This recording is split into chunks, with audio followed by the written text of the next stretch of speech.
আসসালামু আলাইকুম।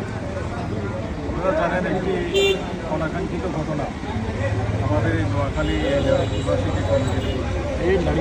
আপনারা জানেন যে মসজিদ হচ্ছে প্রার্থনার জায়গা, মুসলমানদের আল্লাহর কাছে সেজদার জায়গা হচ্ছে মসজিদ। এদেশে 88% মানুষ মুসলমান, সবাই অধিকার আছে মসজিদে এসে নামাজ পড়বে, আল্লাহর কাছে প্রার্থনা করবে। সেক্ষেত্রে আমরা সমস্ত দলের প্রতি আহ্বান জানাবো, মসজিদকে আপনারা দুনিয়াবি জায়গা বানাবেন না।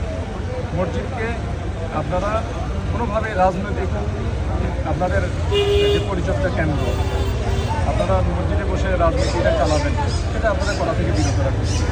এখন একটি ভালো সময় আসছে, এই শেখ হাসিনার পতনের পরে 17 বছর আমরা যারা মাঠে আন্দোলন সংগ্রাম করেছি, আপনারা সবাই মিলে একটা ভালো সময়ে আমরা যদি নিজেরা যদি এরকম ঝগড়াঝাটি করি, তাহলে জানি আমরা আল্লাহর রাস্তে সবাইকে ধৈর্য ধারণ করতে বলবো এবং আমরা বলবো যে কষ্টার্জিত যে গণতন্ত্র আমরা প্রতিষ্ঠার লড়াইয়ে সবাই এই কষ্ট করেছি, আমাদের অনেক শহীদ হয়েছে, হাজার হাজার লক্ষ লক্ষ নেতা কর্মী আমরা জেল খেটেছি, নির্যাতন ভোগ করেছি।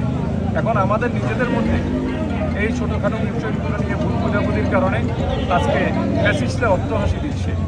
আমরা বিনীতভাবে অনুরোধ জানাবো, আমাদের এই যারা এখন আমাদেরকে প্রতিদ্বন্দ্বী ভাবছেন, প্রতিদ্বন্দ্বী ভাবেন, কোনো সমস্যা নেই, কিন্তু আমরা প্রতিযোগিতা করতে চাই খুবই শান্তিপূর্ণভাবে। আপনার সাংবিধানিক অধিকার আছে, আমার সাংবিধানিক অধিকার আছে, গণতান্ত্রিক অধিকার আছে, আমরা সেই অধিকার সবাই সমানভাবে ভোগ করি।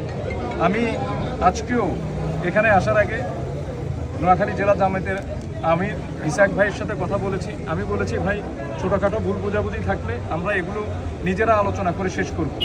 আমাদের স্থানীয় সবাই এখানকার এই ইউনিয়নের এই যে বাবুল ভাই জাকির, এরা ইউনিয়ন বিএনপির সভাপতি সেক্রেটারি ছিলেন।